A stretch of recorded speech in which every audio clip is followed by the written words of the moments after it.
Hello folks, shintigercurl here, that dude in the straw hat, here to bring you yet another wrestling review. I'm of course joined by my roommate and cohort, Joe. Say hi, Joe. He just had some eggs, and I mean these kind of eggs. But anyway, it's Monday night, so you know what that means. It's time for Raw. This is a very special Raw. This is the go-home edition of Raw. 6 days. 6 days until WrestleMania 27. The build-up for WrestleMania, for this year's WrestleMania, has been kind of slow. The matches haven't been generating the excitement that I would have liked. So this is Raw's last time before the big show, the big event of our of the year, to build up some kind of interest. This is why, but this is how they always do it. So let's get down to it. Got my notes and got my root beer. Let's get started. The show starts with CM Punk sitting alone in the ring. Lights dim with a spotlight on him. And he's getting a lot of cheers. In case you didn't know, this week's Raw is taking place in Chicago. And it's CM Punk's hometown. Punk goes on to say that he no longer feels threatened by Randy Orton, and recalls back to his attack last week with the wrench. And I didn't get a chance to see it last week, but I saw some replays of it, and it was a pretty good attack, and it was just pretty good. Anyway, he goes on to brag about how Randy Orton's not going to make it to WrestleMania, and how his injured leg has effectively taken out his most dangerous weapon, the punt. In response to this, Randy Orton comes out in full-on rape mode, because no one makes another man's wife smile at another guy except for him. So anyway, they scuffle, they fight. Randy gets some good licks in. He prepares to do a punt, but his leg gives out. Punk scrambles out of the ring, but he sees Randy's in no condition to do much of anything, and he's like, yes, yes. He jumps back in the ring, and he doesn't beat, and he starts to just taunt him like, come on, Randy, get up, Randy, get up. Randy swipes at him, but he's in no condition to fight him off. He eats a GTS for his trouble.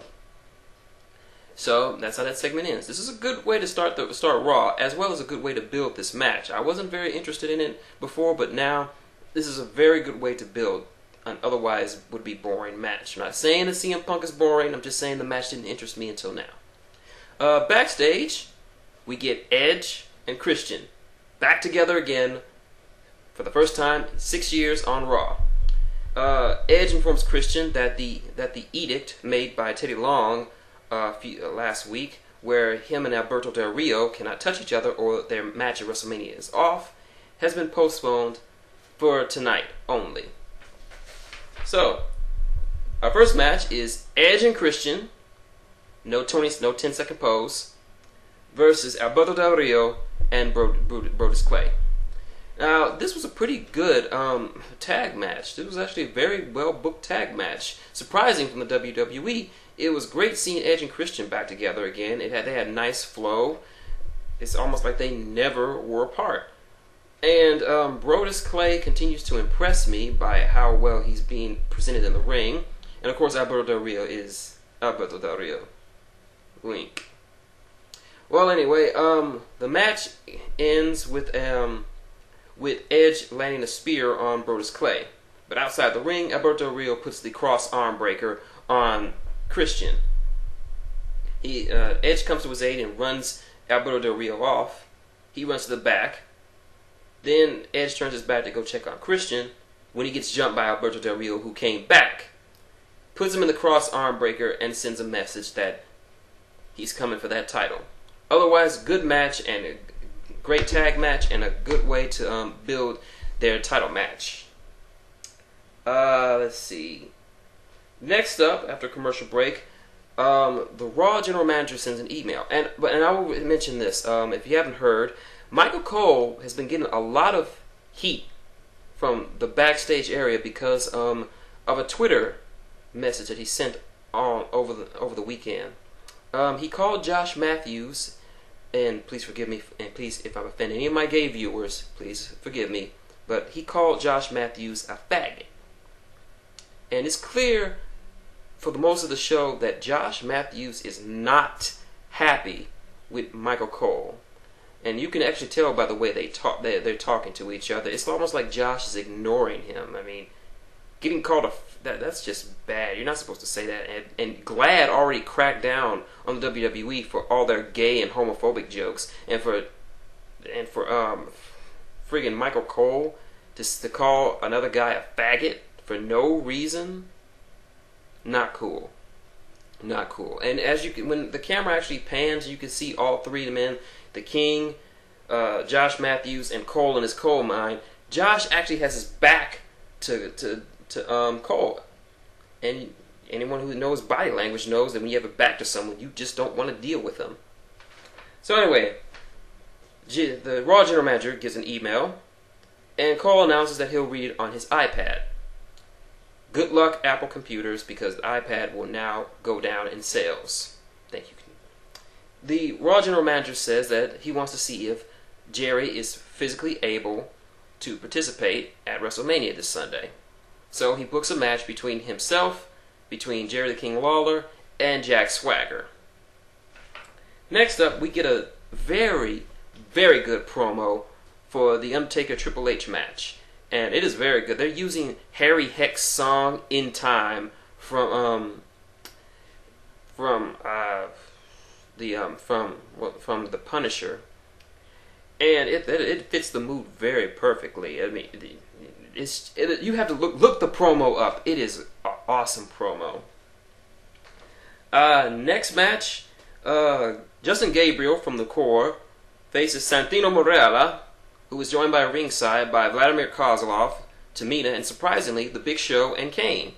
And during the match, they reveal that another match has been added to WrestleMania. It will be The Core, Wade Barrett, the new Intercontinental Champion, the Tag Champions Slater and Gabriel, and Ezekiel Jackson versus Santino, Kozlov, Big Show, and Kane. So this was a good hype for the match, even though it's just added. But there's a lot of background between this because all four of these men have issues with the Core.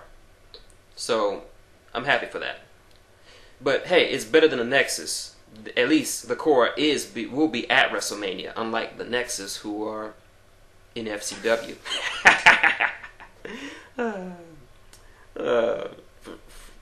Husky Harris is wearing a mask. But anyway, this was a good match, very short. There was a lot of outside interference from both sides. Very cathartic to see the Core's own outside tactics played against them. And Santino wins it. They're celebrating in the ring, and Kane sees Santino doing his little trumpet thing. And then Kane is like, I have to admit, I got a chuckle out of that. I don't know why. Just seeing Kane do that is very funny to me. So I'm kind of looking forward to this match. It seems very entertaining. I'm going to get my money's worth. Okay, next up, probably the most intense and emotionally jarring promo of the night. Undertaker comes out, still rocking that Johnny Cash music. Then the Game comes out. And just before the Game pulls off his water spit, Undertaker's bell cuts him off. Wow. No one's ever cut off Triple H's water spit before. Shit just got real. Anyway, the two were staring at each other, and we think we're going to get another silent stare down like the first time they had weeks ago, when, lo and behold, HBK comes out, doing, you know, HBK's thing. Just the sexy boys.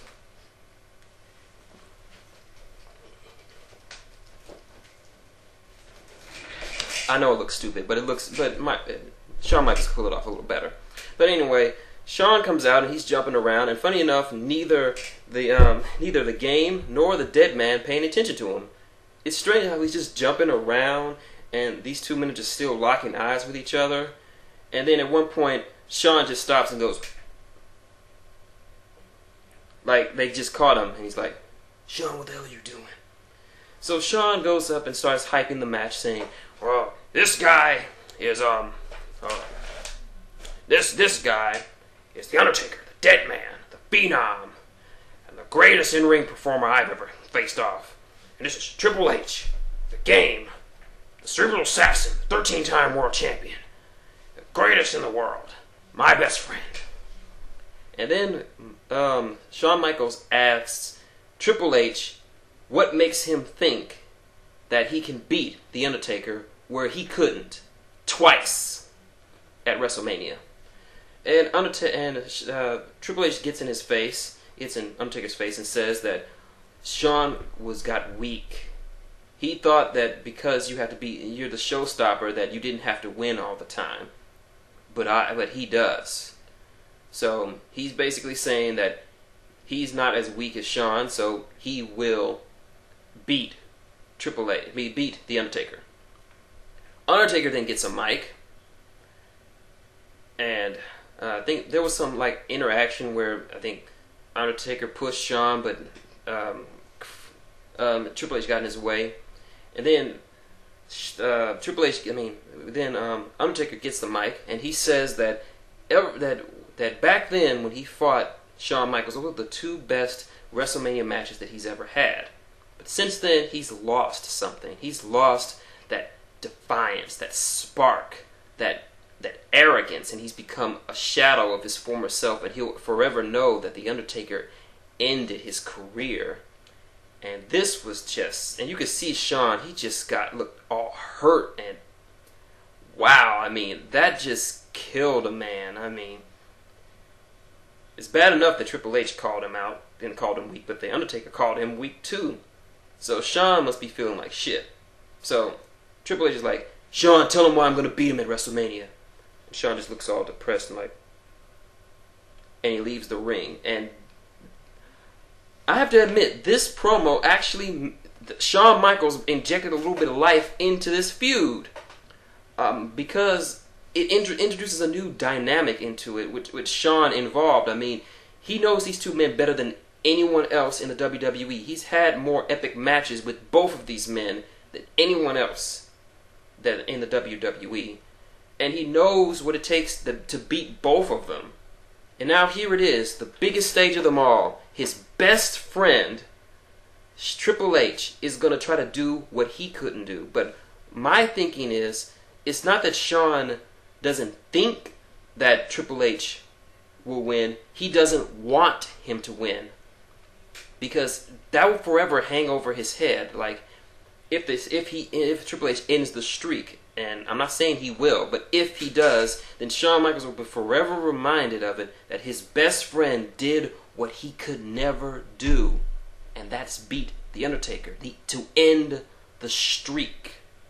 And that was just what this feud needed, and I will applaud them for doing this. This was three excellent promos from three legends. So kudos to you boys. Kudos. Let me find my notes. Let's see. Next up, the match between Jack Swagger and Jerry the King Lawler. And of course, Michael Cole is out of his coal mine hamster box. And I will note that they changed the King's theme song, and it sounds bad. But anyway, the match was very, very short. It ended up going outside of the ring, and Jerry ended up getting a chair, and he just laid into Swagger. Then he goes to the coal mine, and Michael Cole's looking all scared, and he starts beating the coal mine with the chair, and then he tries to jump over and try to get at Cole, but Cole throws some, coffee or something in his face. Good luck, Starbucks. Coffee sales just went down. And he starts talking shit, and he's like, wait till Sunday, Lawler. And you're the one, and you have the nerve to call him Josh Matthews a faggot.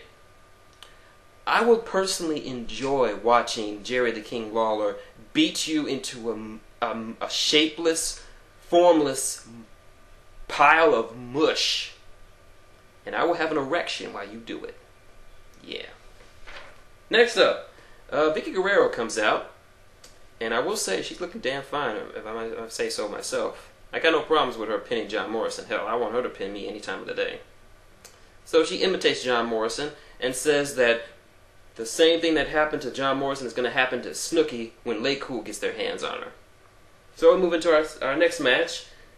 Sheamus, the new U.S. champion, and Dolph Ziggler versus the former U.S. champion Daniel Bryan and John Morrison.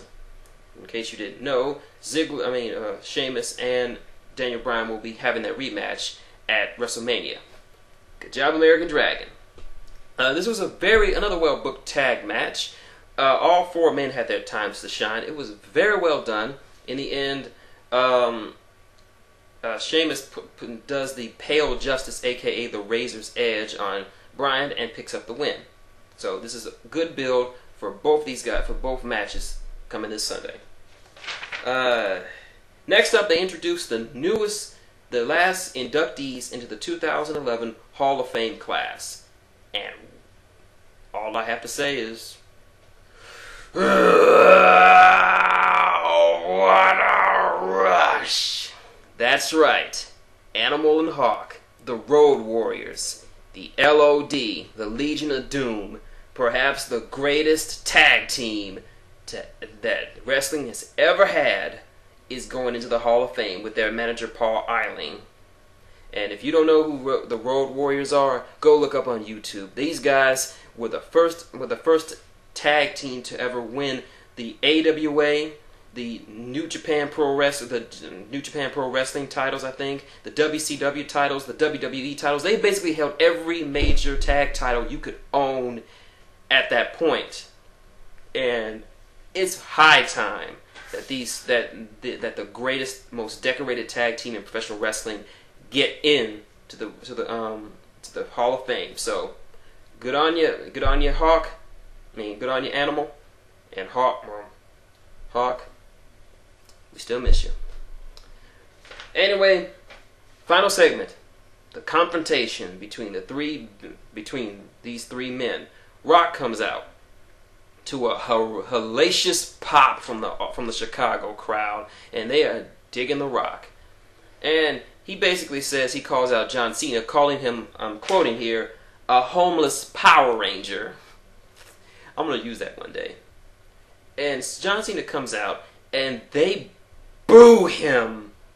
I'm not talking about the usual, let's go Cena, Cena sucks. I mean, they boo him. I haven't heard Cena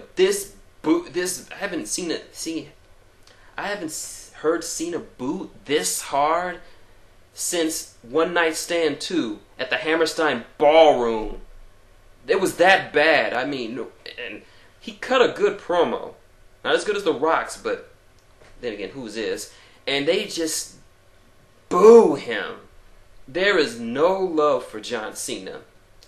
And it just shows. Miz and Riley come out. Miz cuts a great promo on both Rock and Cena. And says that, Rock, you're not going to fight because you're a big movie star. You've made over $1 billion in box office sales. You're not going to wrestle. You're just going to talk. And then Rock says, apparently you forgot it doesn't matter what you think. So Riley and Miz try to get up on him. Rock fights him off, gives the people's elbow to the Miz, and throws him out of the ring. Then Cena comes in and gives him the FU. And he is hellaciously booed. And that's Raw. My thoughts, my verdict, watch it. This was the perfect go-home show. It actually got me interested in a lot of matches, the Raw side of the matches. Well, I did forget one. Snooki and Trish were at a Jersey Shore bar, and Josh was doing an interview with them, and Snooki says that she's going to take out those bitches, on certain words. Some guy tries to get up on Snooki slaps the crap out of him. Then later on, Lay Cool come out, and I'm like, oh God, I have to listen to these bitches. But then, Snooki's not going to, that doesn't even give him a chance, and Joey, cat fight! Yep, and Snooki and Trish beat the shit out of Miss Undertaker and her little British cohort. So, hey, anytime any woman can shut up lay fools, they're okay in my book. So go ahead, Snooki. But yeah, this was a great go home show for WrestleMania. Nice build, great promos, especially that promo between HBK, Undertaker, and Triple H. The tag matches were better than what they've been in a long time. And the only one I could say, the commentary was a little lacking. Maybe because the chemistry between Cole and Josh was so effed up thanks to Cole calling him a faggot. But overall, this was a great Raw. A good way to build up for WrestleMania. And I'm going to watch it. That's right. Me and my friends, we're going to watch it, enjoy some chips, and Joe will be there. Isn't that right, Joe? He wants nachos. So anyway, that's Raw. Watch it. And so that's the show. I will see you this Thursday for my Impact review. And I've read the spoilers, so just to warn you, swerve coming. But anyway, this is shintigercurl, that dude in the straw hat, and Joe saying goodnight. Wrestle on.